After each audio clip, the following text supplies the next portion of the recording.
Hello, and welcome back to another episode of Andy's Toolbox.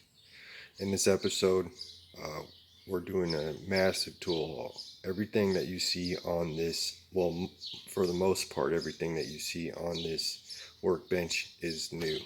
Okay, so let's start going through. Start with some small stuff. I got these little Chinese picks, and I like the shape on these handles more. Here's the old Harbor Freight cheap ones, and shape on this handle is kind of cooler, got a better color orange, so I picked those up for about $6. I got this drill bit sharpener and from Home Depot. I don't know what brand it is, but it works flawlessly.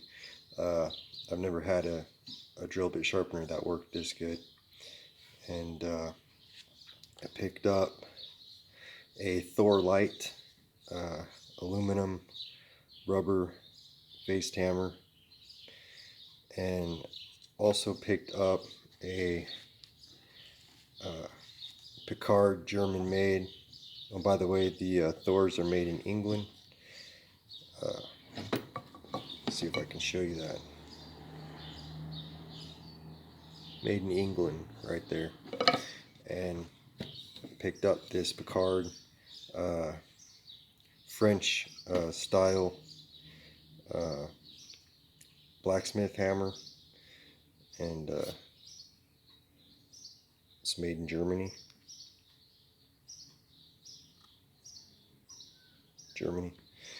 Okay, I picked up a welding cap, Lincoln Electric, and I picked up some welding sleeves because I was getting a bit of a suntan from welding the other day. And I got this Winchester, I believe, Gunmaster Borescope light, and this is good for looking in electrical circuits and stuff, you know, get into bores and whatnot.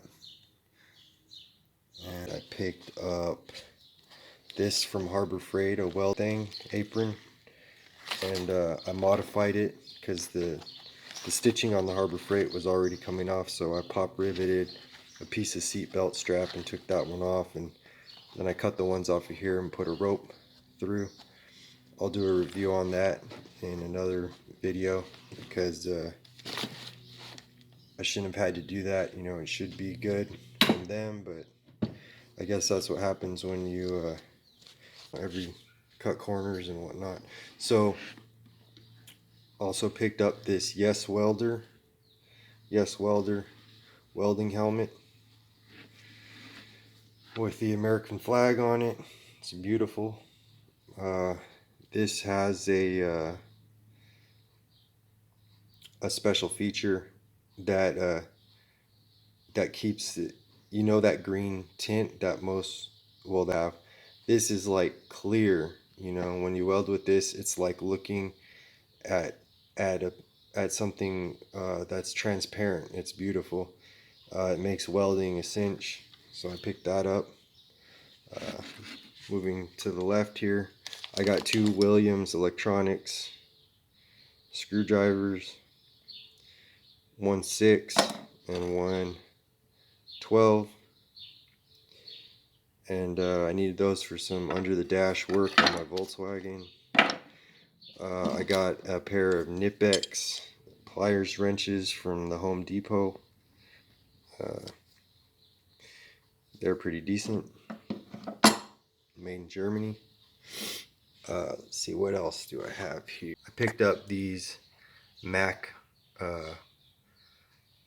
half round files, 8, 10, and 12 inches, made in the USA.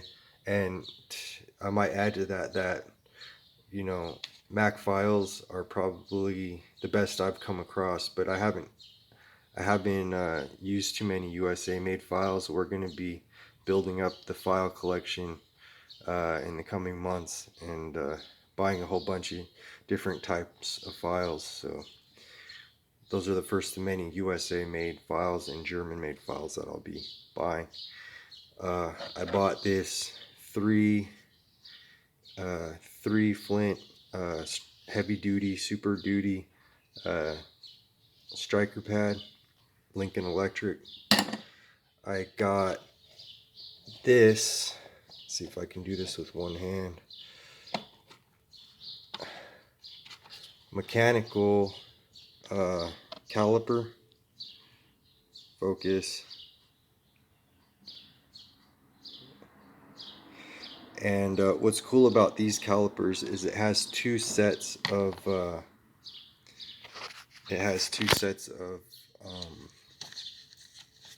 indicator needles, and they both spin independently, and one is millimeters and one is inches, and it will always be on the correct setting for both. So that beats having batteries in a caliper, because you don't got to replace batteries.